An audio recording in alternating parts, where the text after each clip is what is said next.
যারা এখন মনে করছে যে তারা কালকে ক্ষমতায় চলে যাবে, এইটা হবে না। আমি আপনাদেরকে বলে গেলাম যে একটা কোয়ালিশন গভর্নমেন্ট হবে ইলেকশনের পরে।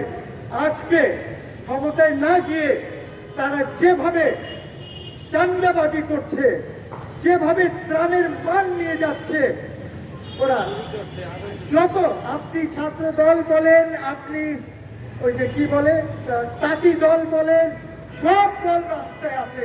অনেকেই তাদের ব্যবসা প্রতিষ্ঠান খুলতে পারছে না এই চাঁদাবাজির জন্য। এইটার সমস্যা হচ্ছে কি যে পুলিশ এখনো ঠিকভাবে অর্গানাইজ হয় নাই, থানাগুলিতে তারা এখনো ঠিকভাবে আসতে পারে নাই। ওইটা হয়ে গেলেই এই জিনিসগুলি সব বন্ধ হয়ে যাবে। আমরা মুসলিম লীগ ইনশাআল্লাহ যদি ক্ষমতায় যাই আর ক্ষমতার ধারে কাছে থাকি, তাহলে আমরা এখনই বলতে পারি যে আমরা জনগণের জন্য দুই তিনটা বলে দেই।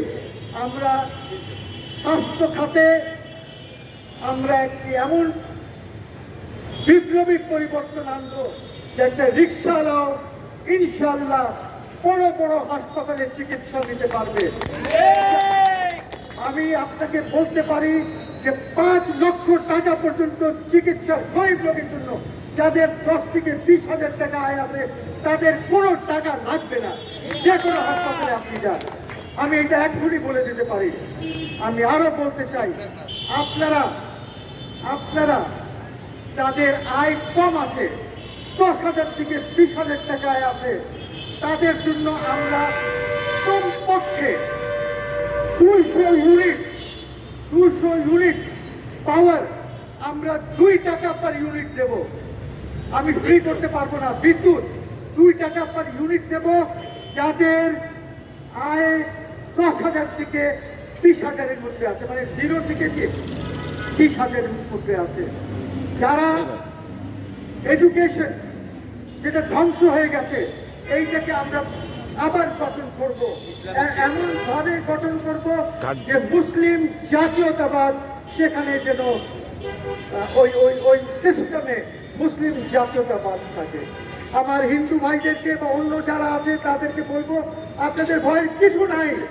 এই দেশে যখন মুসলমানরা রাজ করেছে অথবা যখন ইসলাম হয়েছে, তখন সেখানেও কারোর কোনো আপত্তি ছিল না। মুসলমানদের দায়িত্ব হচ্ছে, ইমানি দায়িত্ব হচ্ছে যে আমার হিন্দু ভাই, বৌদ্ধ ভাই, খ্রিস্টান ভাইদেরকে প্রোটেকশন দেওয়া, সেটা মুসলিম লীগ দেবে। আপনারা বলতে পারবেন না যে মুসলিম লীগের শাসন আমলে কোনো ধরনের রাইট হয়েছে এই দেশে, কাজে ওদের ভয় করার কিছু নাই। মুসলিম জাতীয়তাবাদে ওদের ভয়ের কিছু নাই।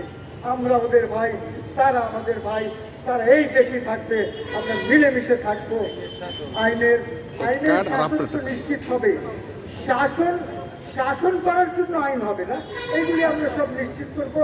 আরেকদিন হয়তো ইনশাল্লাহ বলবো, এবং মুসলিম লীগ ইনশাল্লাহ আমি যে 3টে জিনিস বলেছি সেটা তারা নোট রাখবে, যেন আপনারা সবসময় আমরা ক্ষমতা বা ক্ষমতার ধারে কাছে থাকলে আপনারা আমাকে বলতে পারেন যে আপনি তো এই কথা বলেছিলেন, এটা হয় নাই।